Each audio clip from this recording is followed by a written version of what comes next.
தலைவலியோட vomiting sensation அல்லது vomiting இருக்கா? இந்த பதிவு உங்களுக்கானது.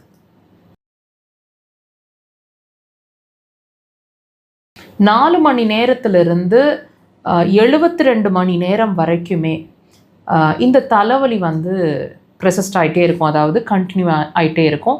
இந்த தலைவலி வாமிட் வந்தால் ஒழிய, வாமிட் எடுத்தால் ஒழிய தலைவலி குறையாது. இது நிறைய பேர் உணர்ந்துட்டுருப்பீங்க. இந்த கண்டிஷனில் இருக்கிறவங்களுக்கு வெளிச்சம் பட்டா, அதாவது ஃபோட்டோஃபோபியான்னு சொல்கிறது பிடிக்காது.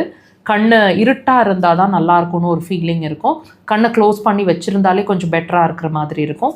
சவுண்டு ஃபோபியா, அதாவது ஃபோனோஃபோபியான்னு சொல்லக்கூடிய சவுண்ட் அலர்ஜியும் இருக்கும். சத்தம் கேட்க பிடிக்காது, அமைதியாக ஒரு ரூம்குள்ளேயே இருக்கிற மாதிரி இருந்தால் நல்லாயிருக்கும், அந்த வலி வராமல் இருக்குது, அந்த வலியிலேருந்து கொஞ்சம் நிவாரணம் கிடைக்குதுன்னு ஃபீல் பண்ணிகிட்ருக்கீங்க இல்லையா? இந்த பிரச்சனை ஏன் வருதுன்னு உங்களுக்கு தெரியுமா? நல்லா கவனிச்சிங்களா? உங்கள் உடம்பே அதுக்கான ஆன்சர் சொல்லுது.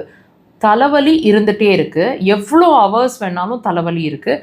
ஆனால் அந்த வாமிட் எடுத்த உடனே அந்த தலைவலி குறைஞ்சிடுது அல்லது தலைவலி போயிடுது. So what is the meaning? அப்போ உடம்பு ஏதோ ஒரு விஷயம் சொல்லுது, அந்த வாமிட் எடுத்துட்டா அந்த பிரச்சனை சால்வ் ஆகிடுதுன்னு சொல்லுது. அடிக்கடி இதை சொல்லிகிட்டே இருக்கு. அப்போ உடம்பு ஒரு விஷயத்தை பாயிண்ட் அவுட் பண்ணுது. என்ன? நீங்கள் நல்லா கவனிச்சு பாருங்க.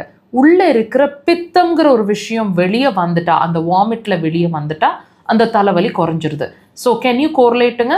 இப்போ இந்த பித்தத்துக்கும், எக்ஸஸாக பாடியில் இருக்கிற பித்தத்துக்கும் உங்களோட தலைவலிக்கும் சம்மந்தம் இருக்குது. ஒவ்வொரு தடவை உங்கள் பாடியில் பித்த நீர் இன்க்ரீஸ் ஆகும்போது, அதாவது கால் பிளாடர் சம்மந்தமான பிரச்சனை இன்க்ரீஸ் ஆகும்போது இந்த தலைவலி பயங்கரமாக உங்களுக்கு அலர்ட் சிக்னல் கொடுத்துட்டே இருக்கு.